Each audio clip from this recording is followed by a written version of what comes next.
दोस्तों क्या करें जब आपको कोई बात समझ में ना आए, कोई ज्ञान का विषय है, कोई टॉपिक है, कोई नया बदलाव आ रहा है, चेंजेस आ रहे हैं लाइफ में, टेक्नोलॉजी में, कोई भी ऐसी चीज़ें जो आपको समझ में नहीं आ रही। तो ये सवाल मुझसे बहुत लोगों ने पूछा है, खासकर स्टूडेंट्स ने पूछा है कि कोई सब्जेक्ट है, कोई टॉपिक है, मुझे समझ में नहीं आ रहा, क्या करूं। एक बार पढ़ के कुछ समझ में नहीं आ रहा, इसका मतलब ये नहीं कि बार बार पढ़ोगे तो भी समझ में नहीं आएगा।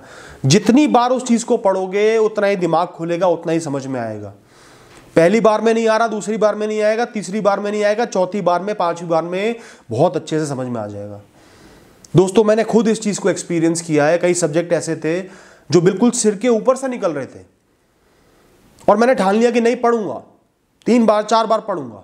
पूरी किताब पढ़ ली, सब कुछ समझ में आ गया, एक एक कॉन्सेप्ट समझ में आ गया। तो पहली बार पढ़ के, दूसरी बार पढ़ के हार मत मानो। किताब अच्छी है, डिटेल में है, निश्चिंत ही सब कुछ समझ में आ जाएगा, चाहे कितना ही टफ सब्जेक्ट हो। हार नहीं माननी। समझ में नहीं आ रहा है तो टारगेट बना लो कि बस पढ़ना है, कर्म करना है। दोस्तों कोई भी ऐसा टॉपिक है जो आपको समझ में नहीं आ रहा, पहले उस टॉपिक को समझो कि वो क्यों है, उसका अस्तित्व ही क्यों है, उसकी क्या रेलेवेंस है, उसके बारे में अच्छे से रिसर्च करो, इंटरनेट का इस्तेमाल करो, उस टॉपिक को समझो, उसकी डिटेल्स को समझो और आपको क्लैरिटी आएगी, बहुत कुछ समझ में आने लगेगा। उस टॉपिक से कंफर्टेबल हो जाओगे, समझना आसान हो जाएगा। या उस कॉन्सेप्ट से, अगर टॉपिक भी नहीं है वो कॉन्सेप्ट है, उस कॉन्सेप्ट से आप कंफर्टेबल हो जाओगे, क्योंकि आप उसके होने का कारण जान रहे हो तो आप उसको समझ भी पाओगे। दोस्तों अगर आपने होप खो दी, मैं ये चीज़ नहीं कर सकता, तो आप कभी भी उस चीज़ को नहीं कर पाओगे, उस टॉपिक को नहीं समझ पाओगे, उस प्रॉब्लम का सलूशन नहीं ढूंढ पाओगे। उम्मीद है तो सब कुछ है, उम्मीद नहीं है तो कुछ भी नहीं है। आपने होप नहीं खोनी, इसको एज अ चैलेंज लो। मैं तो सीख के ही दिखाऊंगा, समझ के ही दिखाऊंगा। अपने अंदर की ज्वाला को पैदा करो और निश्चिंत ही समझ जाओगे, अपना रास्ता खुद बना लोगे। अगर एक नदी पहाड़ों को काट के समुद्र में मिल सकती है तो ये टॉपिक तो कुछ भी नहीं है, आप बहुत कुछ हो। दोस्तों अगर आप दौड़ नहीं पा रहे हो ना, तो सबसे पहले चलना सीखो। तो अगर आप किसी कॉन्सेप्ट को, किसी चीज़ को पिक नहीं कर पा रहे, समझ नहीं पा रहे, थोड़ा सा स्लो हो जाओ, धीरे हो जाओ, बहुत धीरे धीरे पढ़ो, लाइन बाय लाइन समझो, छोटे से छोटे टॉपिक को समझो, उस चीज़ को टाइम दो, समय दो, गहराई से समझो और धीरे धीरे अपने आप स्पीड पकड़ लोगे। एहसास भी नहीं होगा आपको, तो ये लगेगा मैं बहुत धीरे जा रहा हूं, लोग आगे जा रहे हैं, लेकिन धीरे धीरे आप बहुत ज्यादा स्पीड पकड़ लोगे। डीप लर्निंग, स्लो लर्निंग गुलेल का काम करती है, आपको बहुत आगे ले जाती है। बस कंपैरिजंस मत करना, निराश मत होना, टारगेट बना लो कि डेप्थ में पढ़ना है, स्लोली पढ़ना है, समझना है। दोस्तों अपने दिमाग को हमेशा खुला रखें, चेंजेस के लिए, बदलावों के लिए, नए कॉन्सेप्ट्स के लिए। आपको एक्साइटेड होना चाहिए कि मुझे कुछ नया सीखने को मिल रहा है, कुछ टफ सीखने को मिल रहा है। जितनी पॉजिटिविटी के साथ चीज़ों को लोगे, हैंडल करोगे, समझोगे, उतना ही आसानी से समझ पाओगे।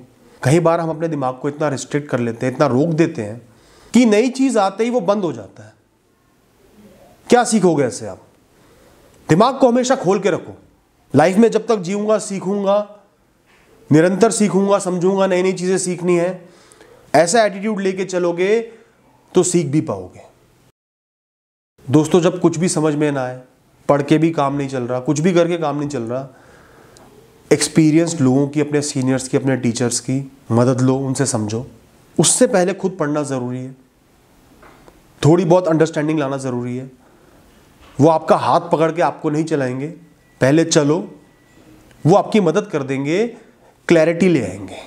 तो पहले खुद कोशिश कर ली, उसके बाद भी चीज़ें समझ में नहीं आ रही है, कुछ चीज़ें समझ में नहीं आ रही हैं, एक्सपीरियंस लोगों की, सीनियर्स की हेल्प ले लो, सोने पे सुहागा हो जाएगा। दोस्तों कोई टॉपिक, कोई चीज़ समझ में नहीं आ रही, उसमें इंटरेस्ट डेवलप करो। अपना एम बना लो कि इस चीज़ में मुझे बहुत अच्छे से ज्ञान हासिल करना है, दूसरों को भी इस चीज़ को समझा पाऊँ, इतना नॉलेजेबल बनना है।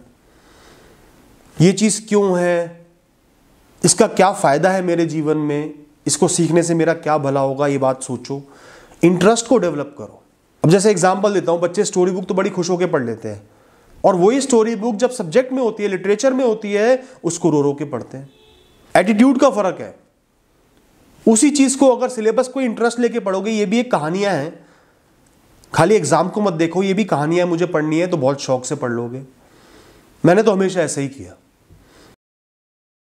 और दोस्तों एंड में एक बात बोलूँगा, कोई भी चीज़ आपको समझ में नहीं आ रही है, इसका क्लियर सा मतलब है, सिंपल सा मतलब है, आपको उस चीज़ को, उस सब्जेक्ट को, उस बदलाव को टाइम देना है, एनर्जी देनी है, डेडिकेशन देना है, उसकी तरफ लग जाना है, मेहनत करनी है, अपने आप समझ में आ जाएगा। इस दुनिया में कोई ऐसा टॉपिक नहीं है जो किसी को समझ में ना आए। कोई और इंसान समझ रहा है तो आप भी समझ सकते हो, स्पीड ज़रूर अलग होगी लेकिन समझ जाओगे। थैंक यू दोस्तों।